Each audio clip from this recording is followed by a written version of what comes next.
જય શ્રી કૃષ્ણ, નમસ્કાર, પ્રણામ, સ્વાગત છે તમારું અમારી યુટ્યુબ ચેનલમાં। મિત્રો, આજની આપણી કહાની છે વૃદ્ધ માતા પિતાનું ફૂટ્યું નસીબ। તો મિત્રો, આજની કહાની ખૂબ જ સમજવા લાયક અને વિચારવા લાયક કહાની છે। તો તમને વિનંતી છે કે આ કહાનીને અંત સુધી ધ્યાનથી સાંભળજો અને લાઈક કરી બની શકે તો તમારા મિત્રો સાથે શેર કરજો। અને હજુ સુધી જો તમે અમારી ચેનલને સબસ્ક્રાઇબ ન કરી હોય તો અત્યારે જ તે સબસ્ક્રાઇબ કરી દેજો તથા કોમેન્ટ બોક્સમાં હર હર મહાદેવ જરૂરથી લખી દેજો, જેથી ભગવાન ભોલેનાથની કૃપા આપણા સૌ પર નિરંતર બની રહે। તો મિત્રો, તમારો વધારે સમય ન લેતા ચાલો શરૂ કરીએ આજની કહાની। ભાવનગર જિલ્લાના એક નાનકડા ગામમાં શ્યામજીભાઈ અને કમળાબેનનો ખૂબ જ સુખી પરિવાર રહે છે। શ્યામજીભાઈને બે પુત્ર છે, વિજય અને હરેશ। તેમાંથી વિજય મોટો છે અને હરેશ નાનો છે। વિજય પરણિત છે અને તેનો નાનો દીકરો હરેશ તેનો અભ્યાસ પૂરો કરીને વિદેશમાં નોકરી કરવા ગયો છે। આજે વિજય તેના નાના ભાઈ હરેશ સાથે ફોન પર વાત કરી રહ્યો હતો અને તેના નાના ભાઈ હરેશને ફોન પર કહેતો હતો કે અરે ભાઈ, તું માતા પિતાની બધી જ જવાબદારી મારા માથે નાખી અને તું પોતે વિદેશ જઈને ત્યાં આરામથી રહે છે અને અહીંયા હું બા બાપુજીના કારણે મારા પરિવાર પર ધ્યાન આપી નથી શકતો। તું ક્યારે ભારત આવે, ત્યારે ભારત આવીને કે કેટલો સમય થઈ ગયો છે। આ મા અને બાપુજી પણ તને દરરોજ યાદ કરે છે અને કહે છે કે અમારી નિવૃત્તિ પછી પણ ઓછામાં ઓછા થોડા દિવસો માટે હરેશ અહીંયા આવે તો અમને વધારે ગમે। ત્યારે હરેશે કહ્યું, ભાઈ, મને ઓફિસેથી રજા મળી જશે તો હું ચોક્કસ આવીશ। અને મને એ કહો કે મારી ભાભી શું કરે છે? તું તો સ્ત્રીઓ વિશે જાણે જ છે ને કે દરરોજ યાદ કરે છે કે તેઓ વિદેશમાં આરામથી રહે છે, પૈસા કમાય છે અને અહીંયા આપણે સાસુ અને સસરાની સેવા કરવામાં હરવા ફરવાનો સમય જ ના મળે। બિલકુલ ભાઈ, તેની જ હું તને કહું છું કે ઓછામાં ઓછું મારા વિશે તો વિચાર અને ભાઈ થોડા દિવસ આવી જા અને માતા અને પિતાજીની સંભાળ રાખ, જેથી હું થોડા દિવસ મારા પરિવારનું ધ્યાન રાખી શકું।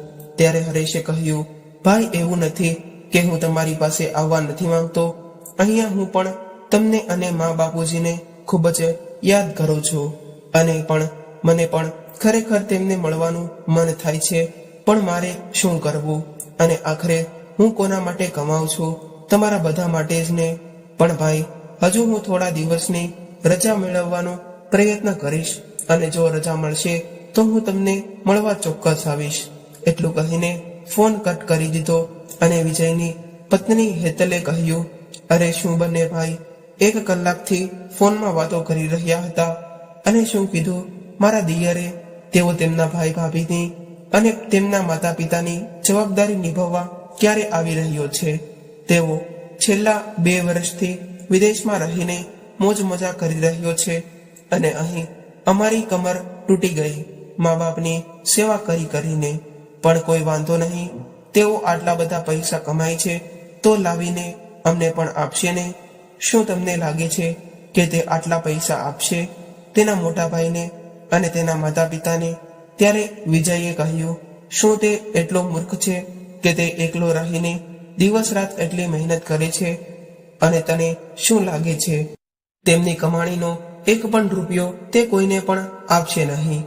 તેને પણ આગળ જતા તેની ઘરહસ્તી વસાવવાની છે, પરંતુ આ વખતે જો તે આવશે તો હું તેને સ્પષ્ટ કહીશ કે જો ભાઈ, માતા પિતા અમારી સાથે રહે છે તેથી તેમના ભોજન અને દવાનો સહિતનો તમામ ખર્ચ અમે ઉઠાવીશું નહીં। તમારે પણ મને ટેકો આપવો પડશે। હું અહીંયા અનાથ આશ્રમ ખોલીને નથી બેઠો અને કેટલા લોકોના બોજ હું મારા ખભા પર લઈશ। ત્યારે વિજયે તેની પત્નીને કહ્યું, તું બસ એક કામ કર, જ્યારે હરેશ આવે ત્યારે તારે બા બાપુજીની ખૂબ જ સારી સંભાળ રાખવાની છે। તેમને સમય પર ખાવા પીવાનું અને સમયસર દવા આપવાની છે અને તેમની સાથે મીઠી મીઠી વાતો કરીને તેમનું દિલ જીતી લેવાનું છે, જેથી વિદેશથી આવેલ હરેશને એવું લાગે કે અમે મા બાપુજીની ખૂબ જ સેવા સંભાળ કરીએ છીએ. સાથે જ તે થોડા સમય બા બાપુજી પણ નિવૃત્ત થવાના છે અને તેઓને પુષ્કળ પૈસા મળશે. તે દિવસે આપણે પિતાજીને કહીશું કે પિતાજી, આપણે આ જર્જરતી મકાનમાં કેટલા દિવસ રહીશું? હું એવું વિચારી રહ્યો છું કે આ ગામની બહાર જઈને શહેરમાં એક નાનું ઘર ખરીદી લઈએ, પણ મારી પાસે ઘર ખરીદી શકું તેટલા પૈસા નથી. ત્યારે શ્યામજીભાઈએ કહ્યું, વિજય દીકરા, આવતા મહિને હું જ્યારે નિવૃત્ત થઈશ ત્યારે મારી પાસે જે પૈસા આવે તે તું ઉડાડી લેજે ઘર ખરીદવા માટે. આ ઉંમરે અમારે શું કરવા પૈસા? અને તું અને તારી પત્ની હેતલ અમારી ખૂબ જ સેવા કરો છો. તેના પિતાની આ વાત સાંભળીને વિજય અને તેની પત્ની હેતલ પૈસાની લાલચમાં મા બાપુજીની ખૂબ જ સારી રીતે સેવા કરવા લાગ્યા. અને એક દિવસ વિજયે તેના પિતાજીને કહ્યું, પિતાજી, આ મહિનાની 31 તારીખે તમારું રિટાયરમેન્ટ છે. તેથી મેં હરેશ સાથે ફોનમાં વાત કરી હતી કે જો તને ત્યાં છૂટી મળી શકે તો તું પિતાજીના રિટાયરમેન્ટમાં અહીંયા ઇન્ડિયા આવ. વિજયને આ વાત સાંભળીને તેના પિતા શ્યામજીભાઈ અને માતા કમળાબેન બંને ખૂબ જ ખુશ થયા અને બોલ્યા, દીકરા, તે આ કામ ખૂબ જ સરસ કર્યું છે કે તે તારા નાના ભાઈને પણ બોલાવ્યો. ઈશ્વર કરે કે આવો જ પ્રેમ હંમેશા તમારા બંને ભાઈઓ વચ્ચે રહે. જુઓ, અમે કેટલા નસીબદાર છીએ કે ભગવાને અમને આવા સારા પુત્રો આપ્યા છે. વિજયે તેના માતા પિતાની ખુશી માટે તેમના આખા પરિવારને ભોગે કર્યો. ત્યારે વિજયે કહ્યું, માતા, તે તો મારી ફરજ છે. પિતાજી, આ બધું તો ઠીક છે, પણ મારા મનમાં એક વિચાર કોરી ખાય છે કે જ્યારે હરેશ અમેરિકા જેવા શહેરમાં રહે છે અને અમારી પાસે 2 રૂમનું નાનું ઘર છે, તો તે આટલા નાનકડા અને જર્જરિત મકાનમાં કેવી રીતે રહી શકશે? તે અમારી ખુશી માટે પૈસા કમાવા એટલો દૂર ગયો છે. તેથી અમને પણ એની ચિંતા થઈ રહી છે કે અમારે તેના માટે કંઈક વિચારવું જોઈએ. ત્યારે તેમના પિતાજીએ કહ્યું, બોલ દીકરા, તું શું કહેવા માંગે છે? અને મને સ્પષ્ટ કહે કે તારી આવી વાતો હું કંઈ પણ સમજી શકતો નથી. ત્યારે વિજયે કહ્યું, બા બાપુજી, તમને તમારી નિવૃત્તિમાં જે પૈસા મળવાના છે તેમાંથી થોડા પૈસાની અમને મદદ કરો તો હું અને હરેશ બંને ભાઈ ભાવનગરમાં એક મોટું ઘર ખરીદીશું. આમે આપણા આ ઘરમાં કોઈ સુવિધા નથી. હવે કાલે હરેશના લગ્ન થશે અને તેનો પરિવાર પણ વધશે, તો આપણે બધા આ નાના ઘરમાં એક સાથે કેવી રીતે રહીશું? કમળાબેન તેમના પુત્રના મોઢેથી આખા પરિવારને એક સાથે રહેવાની વાત સાંભળીને ખૂબ જ ખુશ થઈ ગઈ અને તેના પતિને કહ્યું, વિજય કહે છે તે સાચું છે. તમે તમારી બેંકના લોકો પાસે વાત કરો. જો તે થોડા પૈસા એડવાન્સમાં આપી દે તો ખરેખર હરેશ પણ ખૂબ જ ખુશ થઈ જશે. અને ત્યારે શ્યામજીભાઈએ કહ્યું, કમળા, નિવૃત્તિ પહેલા નિવૃત્તિના પૈસા નથી મળતા અને તેમ છતાં જમીન ખરીદવામાં અને ઘર બાંધવામાં અમારે ઘણો સમય લાગશે અને અહીં તો હરેશ 10 દિવસ પછી જ આવે છે. આ બધું આટલું જલ્દી કેવી રીતે થશે? ત્યારે વિજય બોલ્યો, બાપુજી, તમે આ બધી બાબતોની ચિંતા ન કરો. એ બધું મારા પર છોડી દો. અને કોણ કહે છે કે તમારે જમીન ખરીદીને ઘર બનાવવાનું છે? આ દિવસોમાં તમને તૈયાર ફ્લેટ મળી જાય છે. આપણે ખાલી પૈસાની વ્યવસ્થા કરવાની છે. બાકી બધુંનું કામ હું સંભાળી લઈશ. તમે જાણો છો કે મારા માટે એકલી કમાણી નથી. હું જે કમાઉં છું તે ઘર ખર્ચમાં જાય છે, જેથી હું થોડા પૈસા રોકીશ. ત્યારે કમળાબેને કહ્યું, વધુ વિચારશો નહીં. તમારા બાળકો જે કહે છે તે સારું જ કહે છે. પછી શ્યામજીભાઈએ તેના પુત્રની ખુશી માટે બેંકમાં અરજી કરી. શ્યામજીભાઈ બેંકના ખૂબ જ પ્રામાણિક કર્મચારી હતા, એટલે એક ક્ષણનો વિલંબ કર્યા વિના બેંકના મેનેજરે પૈસાની વ્યવસ્થા કરી દીધી. વિજય તો પહેલેથી જ ઘર જોઈને રાખ્યું હતું. તેણે બા બાપુજીની સામે ફક્ત એક યજ્ઞાકિત પુત્ર હોવાનો ઢોંગ કરી રહ્યો હતો. એક જ દિવસમાં તેના માતા અને પિતાને તે ઘર બતાવવા લઈ ગયો. ત્યારે જ તે ઘર જોઈને શ્યામજીભાઈ અને કમળાબેનની આંખોમાં આંસુ આવી ગયા. તેમને લાગ્યું કે અમે આખી જિંદગી આટલા બધા નાના ઘરમાં રહ્યા છીએ અને આટલા સંઘર્ષ કર્યા પછી પણ હવે આપણે આરામથી આ ઘરમાં રહીશું. ત્યારે વિજયને તેની પત્ની હેતલે પૂછ્યું, શું વિજય, આ ઘર તમે તમારા માતા પિતા ના નામે તમે લઈ રહ્યા છો? ત્યારે વિજય બોલ્યો કે મારું મગજ ખાલી નથી થઈ ગયું કે હું આ ઘર મારા માતા પિતાના નામે લઈશ. મેં આ ઘર લીધું છે મારા તારા નામે. અને આ સાંભળીને હેતલે આનંદથી ઉછળવા લાગી. વિજયે પૂછ્યું, ઘર વેચવા માટે તેના પિતાને એક કોરા કાગળ પર સહી કરાવી અને તમારા નામે નવું મકાન ખરીદ્યું છે તેમ કહીને વિજયે જૂનું મકાન વેચી દીધું અને તેને નવું મકાન લીધું, તેની પત્નીના નામે લીધું અને તેના માતા પિતાને આ વાતની જાણ ન થવા દીધી. હવે આખો પરિવાર ખૂબ જ સારી રીતે રહેશે એમ વિચારીને તેની માતા અને પિતા બંને ખૂબ જ ખુશ થઈ ગયા. અને ટૂંક સમયમાં 10 દિવસ વીતી ગયા અને શ્યામજીભાઈની નિવૃત્તિનો સમય પણ આવી ગયો. આ બાજુ તેમનો બીજો પુત્ર હરેશ પણ વિદેશથી તેમની ભાભી અને ભત્રીજા માટે ઘણી બધી વસ્તુઓ લઈને આવ્યો. એને આવીને જોયું તો એવું જ જૂનું ઘર તેના ભાઈએ વેચી દીધું હતું. તો તે બોલ્યો, ભાઈએ ઘર વેચવું નહોતું, એ ઘરમાં અમારા બાળપણની યાદો હતી. બાળપણમાં અમે તે ઘરમાં કેટલી મસ્તી કરતા હતા. નવું મકાન લીધું, તમે મને કહ્યું પણ નહીં. ત્યારે હેતલ બોલી, દેવરજી, અમે આ ઘર તમારા માટે જ ખરીદ્યું છે. ના હોય, કારણ કે તમે ઘણા સમયથી એકલા રહો છો. હવે મારી દેરાણીને લાવવાનો સમય આવી ગયો છે. આપણે આ ઘરમાં રહીશું અને જુઓને ઘરમાં હજુ કેટલું કામ કરવાનું પણ બાકી છે. તમે આ સમયે ઉતાવળમાં આવી રહ્યા હતા એટલે અમે તાત્કાલિક ઘર શિફ્ટ કર્યું અને પૈસા પણ ખલાસ થઈ ગયા. હવે બધા રૂમમાં ફર્નિચરનું કામ બાકી છે. તમારા ભત્રીજાના રૂમમાં હજુ બહુ કામ બાકી છે. તે બિચારો જમીન પર સૂઈ રહે છે. પ્લીઝ તમે જલ્દી તેનો રૂમ કમ્પ્લીટ કરાવો. તેને ભણવામાં ખૂબ જ તકલીફ થાય છે. મને ખબર નથી અને ક્યાં સુધી અમારી કમાણીથી અમારું ઘર સંપૂર્ણ રીતે તૈયાર કરીશું. ત્યારે હરેશે કહ્યું, ભાભી, એક જ વારમાં ઘર પાછળ આટલો બધો ખર્ચ કરવાની શું જરૂર હતી? આપણે જે ચીજ વસ્તુઓની જરૂર હોય તે ચોક્કસ તમે ખરીદી કરીશું, બાકીનું બધું તો પછી થયા કરશે. ત્યારે તેની માતાએ કહ્યું, અરે દીકરા, તારા પિતાએ તેમની નિવૃત્તિના અડધા પૈસા આ ઘરમાં રોક્યા છે અને અમારું જૂનું ઘર વેચ્યા પછી તેણે તે પૈસા પણ આ ઘરમાં રોક્યા છે અને તારા ભાઈએ પણ આ ઘરમાં તેની પોતાની પાસેથી થોડા પૈસા રોક્યા છે. આ સાંભળીને હેતલ તેમની સાસુ માટે મોટું બગાડીને તે રડતા રડતા તેના રૂમમાં ગઈ. 2 દિવસ પછી બંને પુત્રો તેમના પિતા સાથે તેમની નિવૃત્તિ પાર્ટીમાં ગયા. ત્યાં બધા તેમના વખાણ કરી રહ્યા હતા. હવે તો શ્યામજીભાઈને શું વાંધો છે?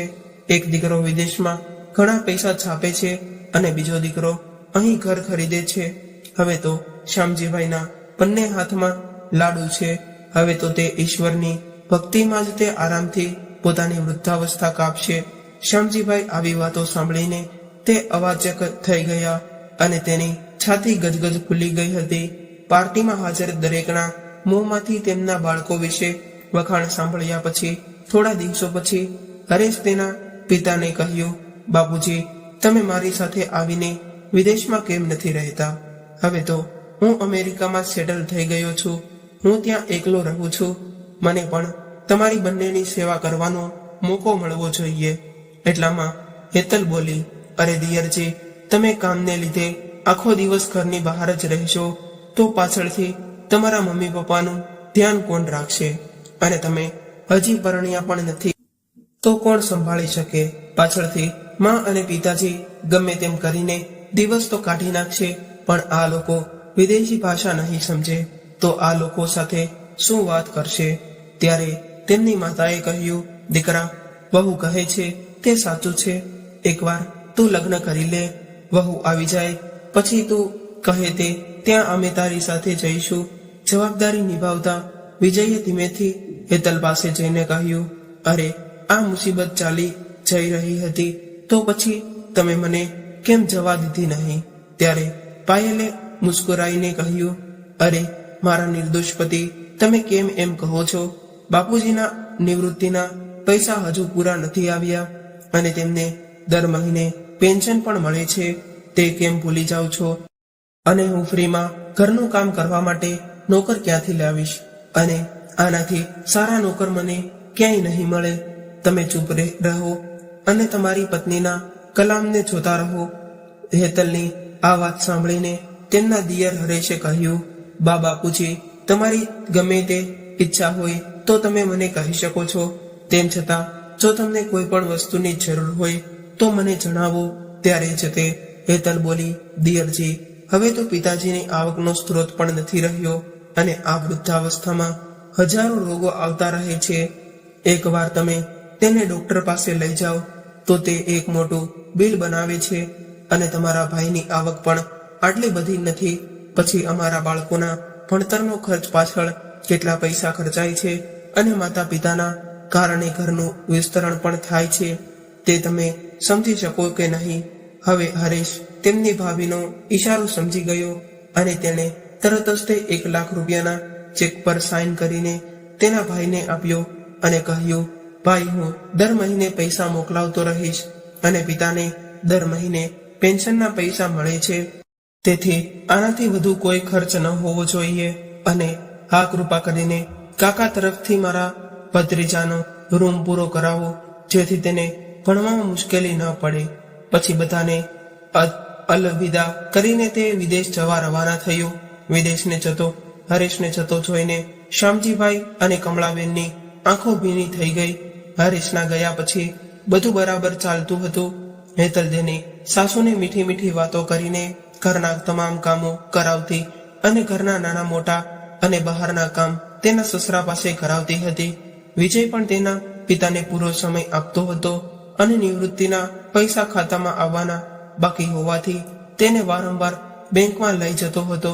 એક દિવસ વિજયે તેના પિતાજીને કહ્યું, તમારે વારંવાર બેંકમાં આવવાની જરૂર ન પડે, તેથી હું તમારું બેંક ખાતું મારી સાથે જોઈન્ટ કરાવી દઉં છું. પછી બેંકનું તમામ કામ હું જાતે જ તે સંભાળી લઈશ. શ્યામજીભાઈ એક સરળ વ્યક્તિ હતા, તેથી તે તેના પુત્રને સમજી ન શક્યા અને આવું કરવાની પણ તેના પુત્રને હા પાડી. પછી તો વિજય ધીમે ધીમે તેના ખાતામાંથી બધા પૈસા તેના ખાતામાં ટ્રાન્સફર કરતો હતો. એક દિવસ હેતલે તેની સાસુને કહ્યું, તમે પેન્શનના પૈસા લાવ્યા છો? તો તેની સાસુએ કહ્યું, હા દીકરા, તે કોઈ કામ માટે બેંકમાં ગયા હતા, તેથી તેની સાથે લઈ આવ્યા છે. ત્યારે હેતલે કહ્યું, મમ્મી, આજકાલ મોંઘવારી ઘણી બધી વધી ગઈ છે અને આ વખતે રાશન લાવવા માટે પિતાજીને કહો, કારણ કે તેમની પાસે સમય નથી અને પૈસાની તંગી છે. આટલું કહીને હેતલ ત્યાંથી ચાલી ગઈ. બીજા દિવસે સવારે કમળાબેને તેના પતિને આ બધું કહ્યું.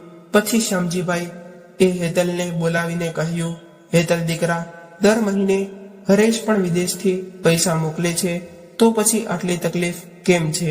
અને મારે પેન્શનના પૈસા એટલા બધા ક્યાં આવે છે? અને મારી અને તારી માતા માટે દવાઓ પણ મારે લાવવાની હોય છે. ત્યારે હેતલ કહેવા લાગી, પિતાજી, તમે સમજો છો કે ઘર તૈયાર કરવામાં કેટલા પૈસા ખર્ચાયા અને તમારે શું જોઈએ છે? જે જોઈએ તે અમે આપીશું. પછી એક દિવસ હેતલ તેના સસરાને દૂધ લાવવા માટે કહ્યું અને પૈસા આપ્યા નહીં. એટલે શ્યામજીભાઈએ કહ્યું, વહુ દીકરા, પૈસા આપો એટલે હું દૂધ લઈને આવું. ત્યારે હેતલે કહ્યું, પિતાજી, મારી પાસે પૈસા નથી, તમારી પાસે જે પૈસા હોય ને એમાંથી લઈ આવો.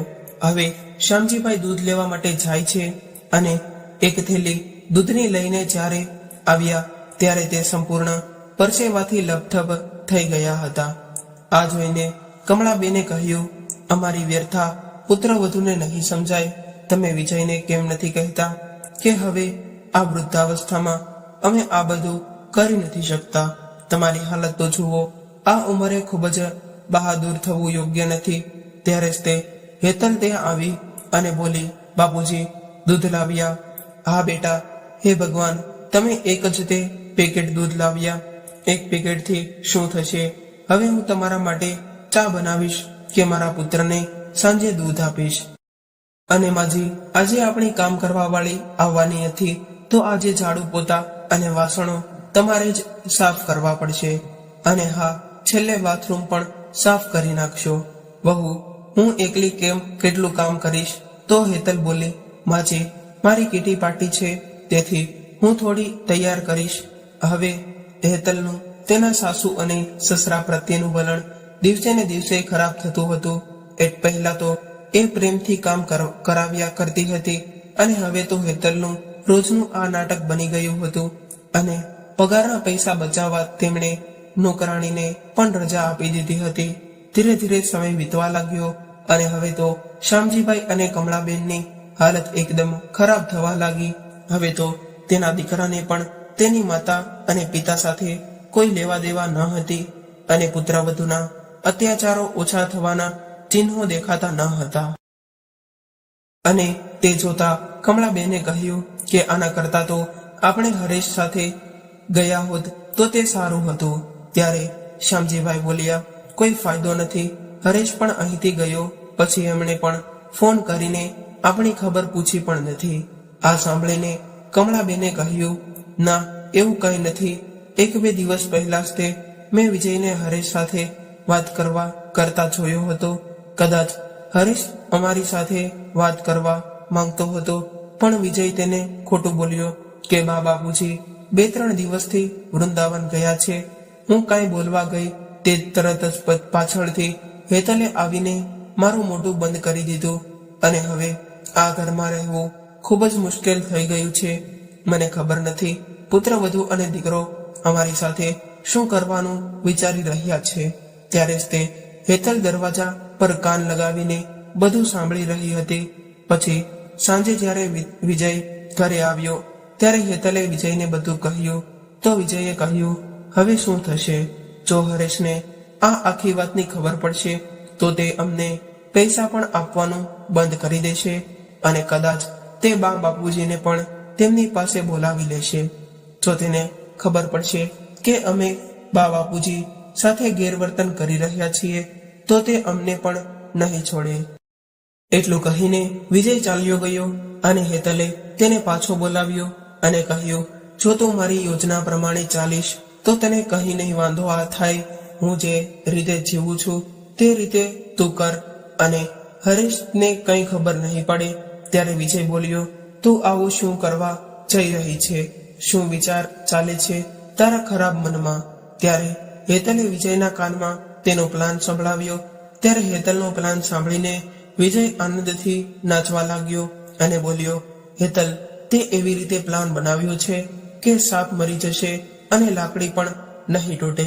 ત્યારે હેતલે કહ્યું, હવે શરૂ કરો, કાલથી જ તે તમારા પ્લાન પર કામ. પછી વિજયે તરત જ તે હરેશને ફોન કર્યો અને કહ્યું, હરેશ, માતા અને પિતા બંને અમરનાથના દર્શન કરવા માટે ગયા છે, અને તેમાં લાખોનો ખર્ચ થશે. પણ હવે જો માતા પિતા ઈચ્છે તો એમને મોકલવા પણ જરૂરી છે. તો તું થોડા પૈસાની વ્યવસ્થા કર, અને હું અહીં થોડા પૈસાની વ્યવસ્થા કરીને એમને બંનેને સાથે આપીશ, અને આ બાપુજ અને બા બાપુજીને અમરનાથ યાત્રા માટે મોકલીશ. હરીશ, તું તો જાણે જ છે ને કે હું તને નહીં કહેતો, પરંતુ મારા પુત્રના ભણતર અને ઘરનો ખર્ચો પણ છે. એટલે એકવાર તને વાત કરું કે બા બાપુજી જાત્રા કરવા માટે જાય છે. ત્યારે હરેશે કહ્યું, ચિંતા ન કર, હું સંપૂર્ણ વ્યવસ્થા કરીશ પૈસાની. તમે બિલકુલ ચિંતા કરશો નહીં. મારા માટે બા બાપુજીની ખુશીથી મોટું બીજું કંઈ નથી. ત્યારે વિજય બોલ્યો, ભાઈ, મને ખબર હતી કે તું આમ જ કહીશ. ત્યારે હરેશે કહ્યું કે મારી વાત બા સાથે કરાવ. તો વિજય બોલ્યો, ભાઈ, બા બાપુજીને હેતલ ખરીદી કરવા માટે ગયા છે, અને જાણો છો કે રસ્તામાં કેટલી ઠંડી હશે. પછી હરેશે કહ્યું, ઠીક છે ભાઈ, બા બાપુજી ખુશ છે તો હું પણ ખુશ છું. અને આમેય ઘણો સમય થઈ ગયો છે કે તેમની સાથે વાત નથી કરી, તો હું તેને ખૂબ જ યાદ કરું છું. હરેશભાઈ, તું બા બાપુજીની જરાય ચિંતા ન કરતો. તું ફક્ત તારા કામ પર ધ્યાન આપ. બા બાપુજી એકદમ સ્વચ્છ છે, અને અમરનાથ યાત્રા પર જવાની તેમની ખુશીની કોઈ સીમા નથી. ત્યારે હરેશ વિજયના ખાતામાં પૈસા ટ્રાન્સફર કરી દીધા. બા બાપુજીની 4 ધામની યાત્રાના હેતલના પ્લાને તો મારો ખર્ચ સાવ ઘટાડી દીધો હતો. બંનેની ખુશીની કોઈ સીમા ન હતી. હવે બંને જણા વિચારતા હતા કે આ બંને વૃદ્ધ માતા પિતાથી કેવી રીતે છુટકારો મેળવવો. ત્યારે આગળના દિવસે વિજયે કહ્યું, બાપુજી, કાલે હરેશનો ફોન હતો અને તે તમને અમેરિકા બોલાવી રહ્યો છે. ત્યારે શ્યામજીભાઈએ કહ્યું, હા દીકરા, તે સાચું છે.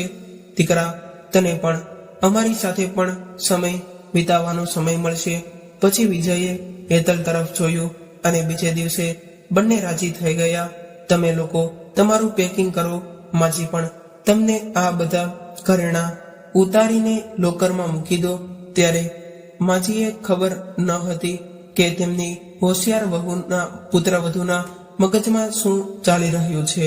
તેણે ચૂપચાપ બધા ઘરેણાં પહેરેલા કાઢી નાખ્યા અને વિજયને આપ્યા અને કહ્યું, દીકરા, આને લોકરમાં રાખી દેજે. પછી વિજયે તેના બા બાપુજીને મુંબઈ સ્ટેશન પર લઈ આવ્યો અને સ્ટેશન પર પહોંચતા જ તે ભીડ ભરાઈ રહી હતી. જાન્યુઆરીને કારણે ઠંડી પણ ખૂબ જ હતી. બરફ પડ્યો હતો. ત્યારે કમળાબેને તેના પુત્રને કહ્યું, પુત્ર, અહીંથી એરપોર્ટ કેટલું દૂર છે? ત્યારે વિજયે કહ્યું, બા બાપુજી, અહીં ખૂબ જ ભીડ છે. તમે લોકો અહીં બેસો, હું હમણાં ટેક્સી લઈને આવું છું. અને અહીંથી લગભગ 1 કલાક લાગે છે સ્ટેશનથી એરપોર્ટ. અને આટલું કહીને વિજય ચૂપચાપ ત્યાંથી ચાલ્યો ગયો. લગભગ અડધો કલાક પછી શ્યામજીભાઈ બોલ્યા, ટેક્સી બાંધવામાં કેટલો સમય લાગે છે? હવે તો સવારથી સાંજ થઈને તો પછી પણ વિજય ન આવ્યો. ત્યારે શ્યામજીભાઈએ કહ્યું, કમળા, મને લાગે છે કે આપણો દીકરો આપણને અહીંયા એકલા મૂકીને ચાલ્યો ગયો છે. ના, મારો દીકરો એવું ન કરે. એ ક્યાંય ભીડમાં ખોવાઈ ગયો હોય. અરે કમળા, તારો દીકરો નાનો થોડો છે, તે ભીડમાં ખોવાઈ જાય. હવે તો રાતના 11 વાગ્યા હતા અને કમળાબેન પહોળી આંખોથી રસ્તા પર તરફ જોઈ રહ્યા હતા અને વિચારી રહ્યા હતા કે તે કોઈ મુશ્કેલીમાં આવી ગયો હશે.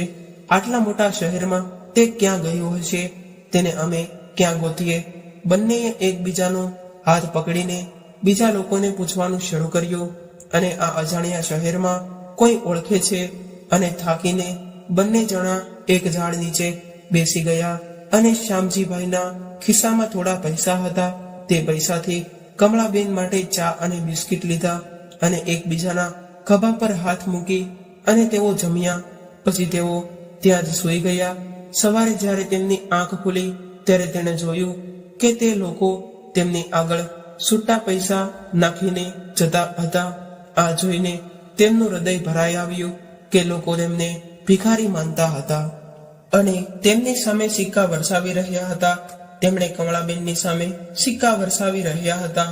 ત્યારે તેમણે કમળાબેને કહ્યું કે કમળા, અમારે તો 2 પુત્રો હોવા છતાં લોકો અમને ભિખારી સમજી અને પૈસા આપે છે અને અમારા પુત્ર એમને આ દિવસો જોવા માટે છોડી ગયા. એક બેંકના આદરણીય વ્યક્તિ આજે લોકોની ભીખ પર નિર્ભર બની ગયો. હવે રાતથી સવાર થઈ ગઈ છે.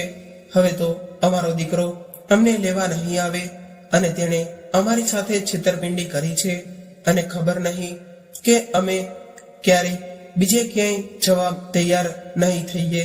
તેથી તેણે અમને છેતર્યા અને અમને અહીંયા છોડી દીધા. દીકરો અને વહુ ચાલ્યા ગયા. તેઓએ અમારી પાસેથી છુટકારો મેળવ્યો હતો. હવે શ્યામજીભાઈએ પોતાની જાત પર કાબુ રાખ્યો અને કમળાબેનનો હાથ પકડ્યો અને તેણે સ્ટેશન નજીકના આશ્રમમાં એક ઓરડો ભાડે લીધો અને તેમની પાસે હજુ પણ થોડા પૈસા હતા જે તેઓ વાપરી શકતા હતા. તેમની વૃદ્ધાવસ્થાને કારણે તેઓ ખોરાક અને પાણી પણ મેળવી શકતા ન હતા અને મુંબઈ જેવા શહેરમાં તેમની મદદ કોણ કરશે? અને દીકરો તેમને છેતરી ગયો હતો અને તેનાથી છુટકારો મેળવવા માંગતો હતો.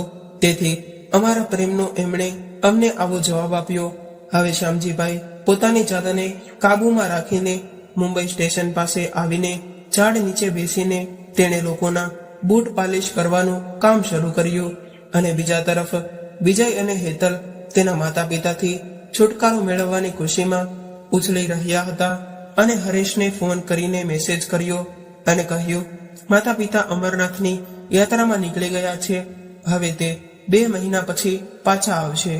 હવે આ રીતે સમય પસાર થવા લાગ્યો અને હરેશે લગ્ન કરવાનું નક્કી કર્યું અને તેમને લાગ્યું કે હવે 2 મહિના થઈ ગયા હશે અને માતા પિતા પણ આવી ગયા હશે. તેણે ઝડપથી તેના ગામ જવા માટે ટિકિટ બુક કરાવી અને તેણે મુંબઈ એરપોર્ટની ફ્લાઇટ લીધી. ત્યાંથી સ્ટેશન અને પછી તેના ઘરે જવાના હતા.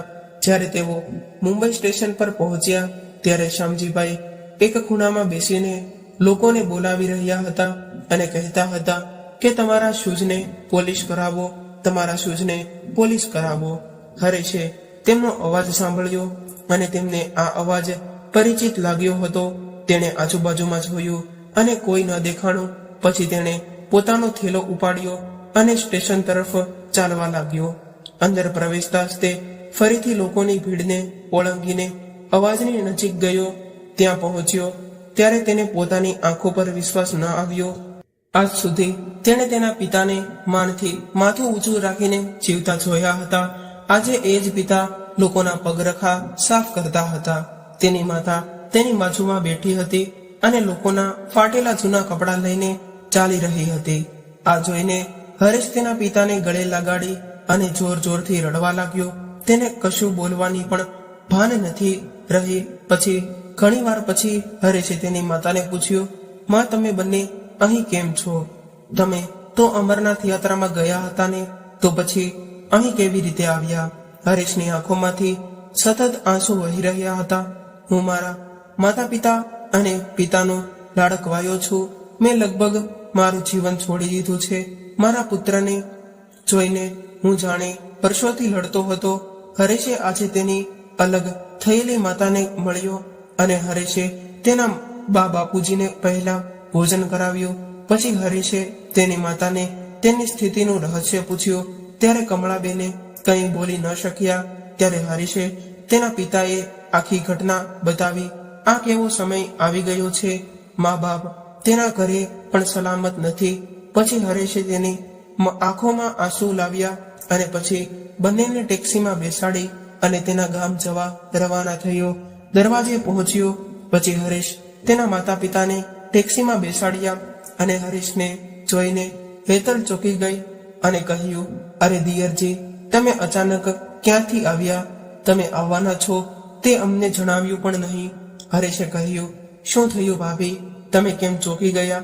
અને મા બાપુજી હજુ સુધી અમરનાથની યાત્રાએથી આવ્યા નથી.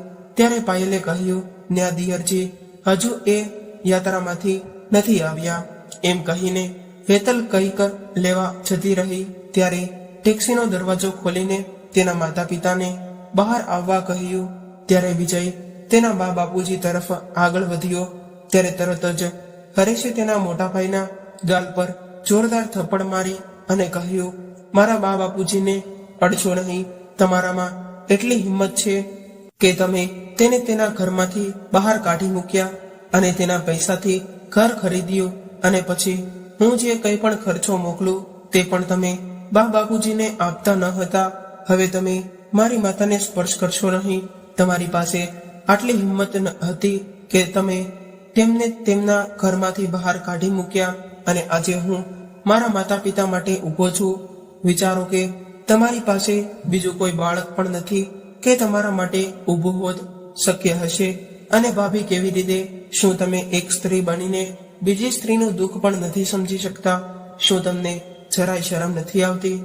તમારા આદરણીય માતા અને પિતા સાથે આવું કરતી વખતે જો કોઈ તમારા માતા પિતા સાથે આવું કરે તો તમને કેવું લાગશે?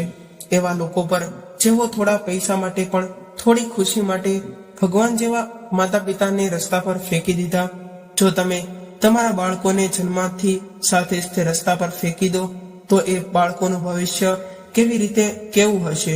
અને ભાઈ, કેટલા લાખ રૂપિયા તો તમે આ બાબુજીની યાત્રાના નામે ખર્ચો કર્યો હશે કે તમે મને કહેવામાં શું વાંધો છે? તમે લોકો ભગવાનના નામે લાખો રૂપિયા પડાવી લેવાના હતા, પણ તમે ભાઈ બનીને મારું શું કર્યું છે? અને હવે મારા ભાઈ, તું લોભને લીધે આટલો નીચે પડી જઈશ એ મેં વિચાર્યું પણ ન હતું કે હું તને આવો પ્રેમ કરીશ. મેં પૈસા આપ્યા હોત, પણ પૈસા માટે તું માતા અને પિતા સાથે આવું વર્તન કરીશ એ મેં ક્યારેય વિચાર્યું ન હતું. કે લોભને કારણે લોકો આંધળા બની જાય છે. પણ મેં આજે સાંભળ્યું હતું કે આજે મારી આંખોથી જોયું છે. હું તમને બંનેને ક્યારે માફ નહીં કરીશ. હરેશે તત્કાલ પોલીસ સ્ટેશનમાં ફોન કર્યો અને વિજય વિરુદ્ધ પોલીસ સ્ટેશનમાં ફરિયાદ નોંધાવી. 10 મિનિટ પછી પોલીસ આવી ઘરે ત્યારે વિજયે કહ્યું કે અમે આવું કંઈ નથી કર્યું અને આ ઘર અમારું છે, મારા નામે છે, તો પોલીસ મને કેવી રીતે હેરાન કરશે. ત્યારે જ કમળાબેને તેના પુત્રને કડક મુઠ્ઠીમાં ખેંચ્યો અને કહ્યું કે હું કરી શકું છું. તમે બંને મારા પુત્રો છો એમ માનતા નહીં કે તમે આટલા સ્વાર્થી કેમ બન્યા? અમારામાંથી શું ખૂટતું હતું? અરે, મેં તને 9 મહિના મારા ગર્ભમાં ઉછેર્યો અને તને આટલો પ્રેમ આપ્યો. ત્યારે વિજયનું માથું નીચું ઝૂકી ગયું છે. હું શા માટે કોઈની છોકરીની ફરિયાદ કરું જ્યારે મારો પોતાનો દીકરો ખોટો નીકળ્યો હોય તો તેના માતા પિતાને કડકડતી ઠંડીમાં ભૂખ અને તરસથી તડપતા છોડી દીધા હતા અને તારામાં તો દયાભાવ પણ નથી. ત્યારે હરેશે કહ્યું, ભાઈ, તમે આટલા દિવસથી મારી મમ્મી પપ્પા સાથે વાત કરી નથી, તેથી જ તે હું પહેલેથી જ થોડી શંકાશીલ હતો. જુઓ, મારા શેઠે તેના માતા અને પિતાને હેરાન કરવાના ગુનામાં ફેરવી દીધી હતા. ત્યારે તેની માતા અને સસરાને હેરાન કરવાના ગુનામાં તેને પોલીસ ઉપાડી ગઈ અને હવે હરેશ મને વિદેશ લઈ ગયો અને ત્યાં જઈને હરેશે એક ભારતીય યુવતી સાથે લગ્ન કર્યા અને ખુશીથી પોતાનું ઘર ચલાવવાનું શરૂ કર્યું. હરેશે તેમના ભાઈ વિજય સાથે જે કર્યું તે સાચું હતું કે ખોટું, કોમેન્ટ કરીને તમારો જવાબ જણાવજો. અને જો આ કહાની પસંદ આવી હોય તો વિડીયોને લાઈક તેમજ તમારા મિત્રો સાથે શેર કરી ફરી મળીશું આવા જ એક નવા વિડીયો સાથે. ત્યાં સુધી સૌ મિત્રોને મારા જય શ્રી કૃષ્ણ. ખૂબ ખૂબ આભાર.